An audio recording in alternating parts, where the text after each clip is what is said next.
in the Middle East. So that's where they originate from. And the path to Scotland is quite a roundabout one, via the Roman Empire. So as the Roman Empire expanded, as it moved east and moved west, they appropriated cultural aspects of the countries that they brought into their own empire, and the bagpipes spread their way throughout the empire. So you might have heard of the famous Roman Emperor Nero, who famously fiddled while Rome burned. He was also a piper, he also played the bagpipes. So as the Roman Empire spread, it came to Britain. It never quite made its way into Scotland. There's a landmark not too far away from here called the Antonine Wall, which is the northernmost limit of the Roman Empire. So it's actually not far from here at all. It's near a place called Falkirk, just slightly northwest of here. However, a lot of the things that the Roman Empire brought to Britain stayed when they left, and the bagpipes were one of these. The history of the bagpipe in Scotland is very intimately linked with the military history of the country. So, as you all have heard, the bagpipes are not a quiet instrument, and not ideally suited to a room like this. They are more suited to the battlefield, which is what they were originally intended for in Scotland. So the first recorded use in Scotland is from about 1450 at a battle not far from here near a city called Perth. And they were used to signal to soldiers across the battlefield, a bit like maybe today the bugle in many armies. Yeah. So the tunes you just heard there, called the Green Hills and the Battle Zola, like I mentioned, are called retreat marches. So when soldiers heard those kind of tunes, it would be a retreat from the battlefield. And the bagpipes are still very closely linked to the military in Britain today. So you might have heard of the Royal Military Tattoo, which takes place in Edinburgh every year. In fact, not far from now, and when you head into Edinburgh, you'll see at the castle, at the Esplanade just in front, there are big stands set up for the military tattoo, where the British Army and its affiliates, so to speak, come and parade, and you'll see a lot of bagpipes there. They're very, very closely linked. However, things progressed a little bit in the sort of 17th and 18th century, away from the military side of things, and it became a more cultural aspect of Scotland. So Scotland, in particular in the Highlands, is split into what's called clans, a bit like your Native Americans in North America, and their tribes. And each clan would have sort of their own piper that would represent them and things like that. So, in fact, there's an interesting story where the bagpipes were actually banned in Scotland in 1745 after the Jacobite Rebellion, which was a rebellion by the northernmost clans in Scotland against the new monarch at the time of the United Kingdom in favour of a Scottish monarch. And as a result, they were defeated at the Battle of Culloden in 1746, and the bagpipes and what I'm wearing, the kilt, were banned across Scotland as an effort to sort of stymie that cultural expression. However, the bagpipes were still a real element of war, even as soon as World War II. The bagpipes were used by the British forces, the Scottish arm of the British forces in World War II, and famously were played by a man called Bill Millen. I think I've got that right, Bill Millen, at the D-Day landings. And there's a very interesting story. He was what's called a piper for a man called Lord Livett, who was a commander of the Scottish forces at D-Day, and he commanded that his piper play along the beaches of Normandy while the forces arrived, and it's said that the Germans did not shoot him because they thought he was mad. And so he paraded up and down while the D-Day landings took place. So there is a storied history of the bagpipe with the military arm of this country. Today, however, slightly different. We now have things called civilian pipe bands. It's very common now. In fact, we're really in the midst of the pipe band season, so to speak. We have these things called Highland Games throughout Scotland, where bands travel around and compete against each other in piping and drumming. There's maybe Highland dancing. There's games such as tossing the caber, which is trying to flip a full-size log over. So if you some of you may have seen some of these before. I know that some of them happen in Canada, especially. There's a lot of Scottish immigration over there. So it's now very common to have pipe bands competing against each other. And in fact, a week on Saturday, it's the World Pipe Band Championships taking place in Glasgow. where pipe bands from all around the world come to compete against each other for the title of World Champions. So that's now really where the piping scene thrives in Scotland now. It's nice to see that there are now a lot of people being taught in schools. It wasn't always the case. It was always sometimes I wouldn't have said a dying instrument in the 1960s, but it wasn't a popular instrument to be played. It's too loud to be played in things like pubs with other traditional music, and so it wasn't as popular to be playing. However, there is a sort of renaissance in piping across Scotland at the minute as it begins being taught in schools. I should say that there are more than one type of bagpipe. What you see before you is what's called the Great Highland Bagpipe, or the Great Highland War Pipe, as I said earlier, used in battles. And there are also called, if you have maybe Irish ancestry, you might have heard of the Uilleann pipes, which are played using a bellow rather than blowing into a bag. There are small pipes, there are different sorts, but this is the Great Highland Bagpipe, probably the most familiar in Scotland. The way the bagpipes work, there are sort of a couple of major components to the instrument.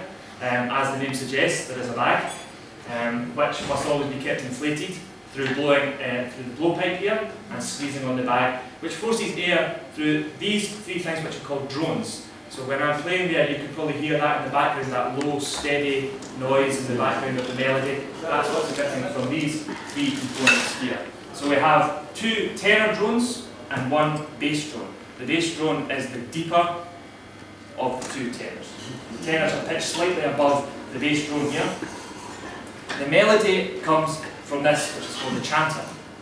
So there is a reed in the chanter. I should say there's also reeds in each of these three drones. There is a reed in the chanter which vibrates as the air goes through, and the melody is created by moving fingers up and down the holes there. So that's really how it works. It's always, there's no, if there's any musicians in the room here, there are no dynamics in bagpipe music. It's loud or loud. So the real thing is to make sure that there is always a constant supply of air going through all components, hence why the bag must always be kept inflated by blowing and squeezing. Does anybody have any questions about the history, the bagpipes themselves, what I'm wearing, anything like that? Yeah? How did you get started on the bagpipe? I started when I was about 10, 11, and it was a programme which happened in the schools where people came round to try and get people interested in the bagpipes. And so I then progressed into playing with a band and still compete with a band. How many people in a band? It varies quite extensively. However, in the band that I play in, there are 24 pipers. A band is consisting of pipers and drummers, playing the snare drum, not the drum kit, playing on the snare drum. And so there's about 10 drummers. 10 drummers and about 24 pipers. But bands vary from the size of maybe 30 pipers down to 8. So it really depends. What is the symbolic meaning of what you're wearing here? Yeah, so I'm wearing something that's called a kilt, not a skirt or a dress, a kilt. The kilts come in many different variants called tartans. Okay, I know that you maybe recognise the word plaid, it's a tartan. You can see over here, here's some different examples, very different from what I'm wearing. So there are many different colours and styles of tartans. So the tartans originate from the clan system that I was talking about earlier. Each clan would have their distinctive tartan. So this tartan is called the Fraser tartan. It would be worn by the Fraser clan in Scotland. And for years and years, the only people who could wear the Fraser tartan would be if your surname was Fraser, if you descended from the Fraser clan. Likewise, MacDonald, any kind of name, you were only entitled to wear your own clan tartan. That sort of died out in this day and age. However, there is one tartan that everybody in Scotland is entitled to, in fact, everybody in Britain is entitled to wear, which is called the Stuart tartan. And the reason for that is that our monarch, Queen Elizabeth, is descended from the Stuart family in Scotland. So she is technically the clan chief of everybody, so we're all entitled to wear the Stuart tartan. So this is a Fraser tartan. It's actually got more names to it than that. It's called an ancient hunting Fraser. The reason for that is that there are different Fraser tartans. Okay, so there are hunting tartans. This is a hunting tartan. As you can see, lots of greens, blues, browns that would be used for hunting. This kind of blends in with the shrubbery and undergrowth. Alternatively, you could have a dress tartan. These are much more examples of dress tartans, much brighter reds, yellows, whites, these kind of things, which would be worn to more social functions. So that kind of thing. What I'm wearing over the top of this is called a sporran. It's not to protect anything, it's merely a pocket, essentially. There are no pockets in a kilt, so keeping all kinds of effects. What would the Scotsman, what would they have worn inside? How do you pronounce that again? Sporran. The sporran? Yep, sporran. Yeah, what would have gone in that container? Yeah, any kind of, well, right now it's phones and wallets and keys, but back in the day it might have been food, it might have been drink, that kind of thing. Yeah. It's essentially a bag. Essentially a bag. Yeah. What were the early bagpipes made from? The same, the exact same. So these are, with the exception of probably this, but these are made from what's called blackwood, which was common at the time. The bag itself is made from goat skin. The most common nowadays are goat skin or sheep skin. That's exactly what they would have been made back from then. The bagpipes have really not changed a lot in the time that they've been in Scotland. This is sort of kind of what they would have looked like, what they would have been made from. With the exception of this is now made of plastic. It used to be made of wood, but it's just more practical to be made of plastic now. And so there's actually very little. The reeds themselves are made from cane, so it's all stuff that you would have found. The bagpipes are mainly handmade, although today we now have more bagpipes being made in factories, churned out. So the older the bagpipes, the better. Nowadays we want to be playing old antique instruments because they're handmade, handcrafted with a lot of care and attention. So these date from around about the 1940s. But it's quite common to find people who have sets whose great-grandfather had played them in the war and that kind of thing. So they're kind of an antique instrument as well. What would be the price range of something like that in antique? It could range anywhere up.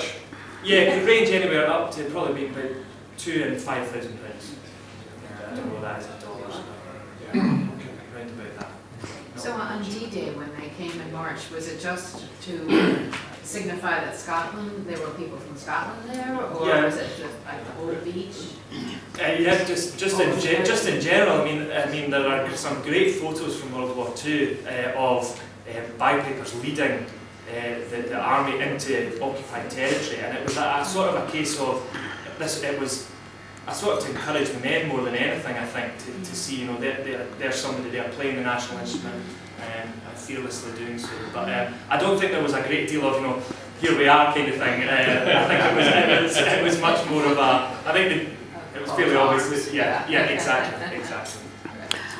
Is There's there, some great stories from the war. is there any difference between Scottish and Irish pipes? Yeah, so Irish pipes are mainly played with a bellow, which would be strapped on the arm. There'd be no blowpipe, and the drones would be much quieter instrument, much more suited to this kind of environment, ironically, to be played in pubs and clubs and that kind of thing. That's the main difference, is that they don't blow into the bag. It's used up. There's a bellow strapped here that they squeeze like that. So you have to tune the reeds each time? Yes, they're a notoriously fickle instrument. It can be very, very frustrating, in fact. So the drones are in tune to the chanter. And so the drones are tuned by sliding these parts up and down. And so the idea is to make sure that nice steady drone is in tune with the lowest note on this chanter. But like as we've been standing here talking, these will have cooled down quite significantly, and so they'll have gone out of tune. Ooh. Yes, and they react so differently to weather conditions and cold and rain and heat and sun. And it can be very frustrating at times, especially playing in the band when you're trying to get everything just quite right. It can be quite frustrating, but when they sound good, they sound good. So.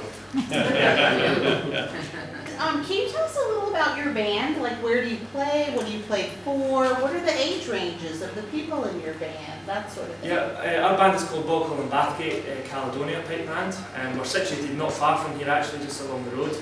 And we're quite unique in that we have a teaching system. So we actually have 4 bands within our sort of umbrella organisation. We have an adult band, the grade 1 band, which competes at the highest level.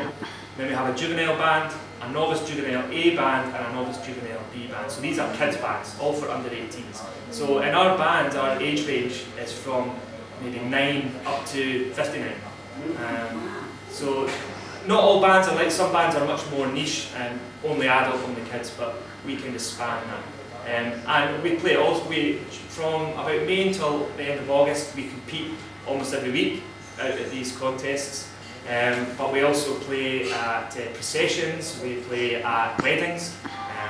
It's very, very common today in Scotland for pipers to be involved in wedding ceremonies and funerals, all kinds of things, burnt suppers, which are big celebrations in Scotland in January. Yeah, so we kind of, for quite a big organisation, we probably have about 120 members in total, so we're quite a wide range. Are you going to compete in Glasgow? We are. Right. We are. We're heading As a band or individual? As a band. As a band. So we'll be competing in the Grade 1 World Championships a week on Saturday. You're excited about that? Very excited. It's a massive affair. There's something like 240 bands there, so wow. It's a really quite a sight at the end of the day where everybody gets together and has a tune, and it's quite impressive. What does your hat represent? The hat's called a Glengarry. There's no real representation behind it, but you'll see here on the side, Right. it's what's called a cap badge, which is the symbol of my band. Same on the kilt. The kilt's got a more practical element as well. It can often be windy. It's a weight to keep the kilt down, yes. I don't want to keep it too long because I'm aware that you're waiting to get some delicious Scottish grog down here. I'll take one more. Oh, thank you so much. Is there such a thing as a woman piper? Yes, yes. Yes? Oh, yes. I've never seen one. No, they are out there. Is it hard for a woman to do, or? I honestly couldn't say. We have one female piper in our band, just the one. But yeah, there are plenty out there. And like I was saying earlier, one of the great things today is that there are much more proactive piping in schools, and a lot of young girls are getting involved in that as well. So yeah, it's thriving just now, which is nice to see. So what I'll do is, if you'll permit me, I'll tune my drones, because they're well gone at tuning, and then I'll give you a couple more tunes. Bob. Where's Bob? Where's the birthday?